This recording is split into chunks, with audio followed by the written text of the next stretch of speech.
Hey everybody, welcome back to my weekend review. Um, had a great weekend in Kansas. This is obviously the haul, if you will. It was these and then three others. My sister has a diecast collection as well. She got her Ryan Priest, Brian Blaney, and then she had a Truex from Chicago, which was the other race we went to, and she got that signed as well. So total of 13, 10 of them are here. And again, two of them are complete duplicates, and one of them is just a slight duplicate. So, racing was good. Quality of the track experience, top notch. I think Kansas does an excellent job getting in and out. Traffic's great. The infield stuff in the pre-race, you can go down and sign the start-finish line. You can go down and take pictures near the cars. You can't get all the way to the cars, but you can get pretty close. And then obviously drivers walking through the garage area on the way to the track. You can catch a few of them. So again, really fun weekend, and a lot of fun out there. So we had a Xfinity race. John Hunter Nemechek getting his first win.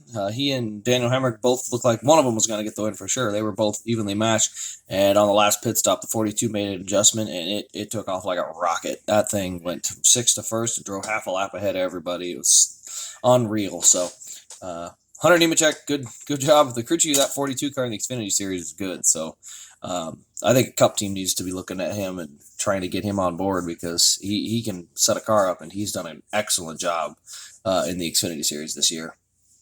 The Cup race was pretty good. It never really got super strung out, but it did get to the point where it was, about a second in between everybody, and then it would accordion back together, then it would spring back out. It was nice having the stages the way they were, so there were pit stops at the 40 lap mark. Everyone wants to say Chase Elliott came on late. He was actually pretty fast all day. He was driving up to the front. Then there was that yellow where William Byron blew an engine, and Ricky Stenhouse stayed out, and Keselowski took two, and he got wedged in between two people and got just tossed to the back. I mean, he was 18th after a lap. He lost 8 spots and clawed his way back, and then the second stage he clawed his way up to 4th, and then he was really running. Him and Harvick were the two fastest cars on the track, and he actually was faster than Harvick. He just stayed about a 5/10 of a second gap back, so he just couldn't quite get to the passing part, and so Harvick speeds on pit road, and then Elliott basically gets to run away with it, and Kyle Busch started catching him towards the end of that run, but again, the way that air works, it's hard to pass. You have to be a good 10th or 10th and a half faster just to even make up ground to pass him. So, it really wasn't a lucky win. Again, he was pretty much the second fastest car with Harvick all day, and even on that final run, he's leading, and he comes up and catches Harvick to lap him. So obviously, Harvick wasn't making head ground compared to what he was running. So, but getting to see that Mountain Dew car win, awesome. Getting to see it win in person was awesome. So that'll be a really cool one. But let's take a look at the haul. Let's see what we got today. So Clint Boyer was at the DeKalb display outside the track, and I don't know if that's a paint pen or if that is. It looks like a paint pen, honestly, or if it was just a really used shirt. Yeah, that's a paint pen. So he had a paint pen with him. So I was able to catch him on his way out.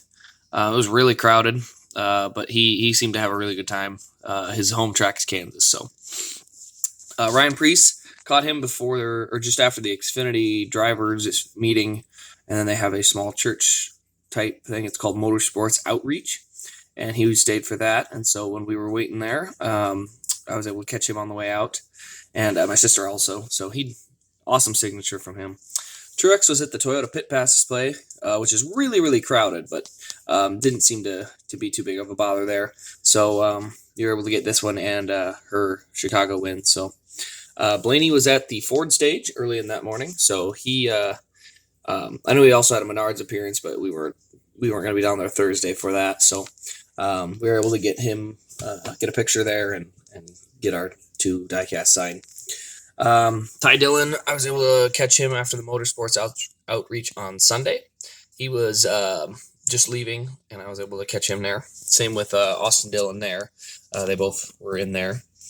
Joey Logano was at the AAA stage, and I don't generally like signed on the car, but that looks good.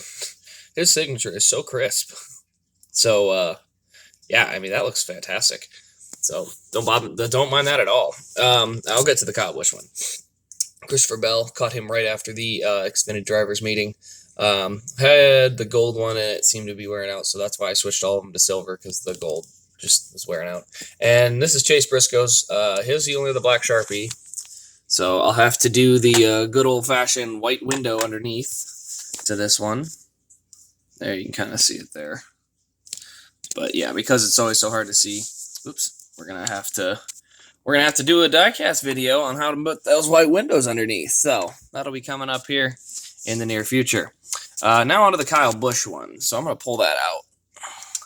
Got a Joe Gibbs signature on the back here, and the cool story of that is, so Joe Gibbs was at the motor racing outreach, and when he leaves, obviously he knows people are going to want some autographs. It's Joe Gibbs, he's a car owner and a coach, so he knows that, and he carries these. These are Joe Gibbs' game plan for life, and they are a witnessing tool that he uses. So, when he was getting anything signed, he'll sign it and hand it to people. Or if, like I had this diecast, he signed the back of it and then handed me one of them. And it's just a great way for him to, to kind of witness to people without trying to really shove it on them. And the biggest thing is allowing people to make their choice. I mean, my belief is definitely in there. I'm a believer, and, obviously the grand scheme of life, racing and diecast are fun, but they're not the ultimate picture. So, really, really cool thing that Joe Gibbs does. That is, one of the coolest things to learn about him this weekend. I also picked up an event pin. You can see it. 10/21/2018. So it must be the 21 and I don't know I don't get that. I don't know why they didn't just do 10/21/18, because the 20th was a different race, but yeah, I don't know. Weird. Never actually noticed that till now. So, but yeah, that's pretty much the haul. Again, it was an awesome experience. Kansas does a great job. If you're ever going to the track, the pre-race passes are very, very fun. The Saturday and Friday DC Solar Fan Walk, $15. Can't get any better. It's awesome. And these are all without hot passes. I mean, I don't get hot passes. They're too expensive. I can't afford them. So, but yeah, even that, you just, the drivers' meeting's a good place to catch drivers, and also just paying attention to the schedule. Appearance-wise, I knew Blaney had an appearance. I knew Truex had an appearance. I knew Logano had an appearance. I knew Boyer had an appearance. So that was 4 of them. And then the other ones we were able to catch in lucky time. So, it was a really good track. So if you're ever thinking about going to Kansas, it's definitely a lot of fun. Go to the Saturday night one if you have a choice. I think that one's better just because it's just the atmosphere. When you have the buzz around a night race, it's just the atmosphere is buzzing.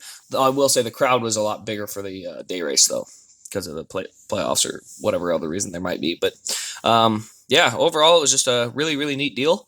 So, man, still recovering. Really neat, but that'll pretty much wrap up this review. Obviously, we'll get to another review on it when the Elliott Kansas wins come in, because I will be probably having a few of them. So it'll be kind of neat to have a couple different ones. But anyway, this has been Race Grace. Thank you all for watching, and we will see you all in the next diecast review.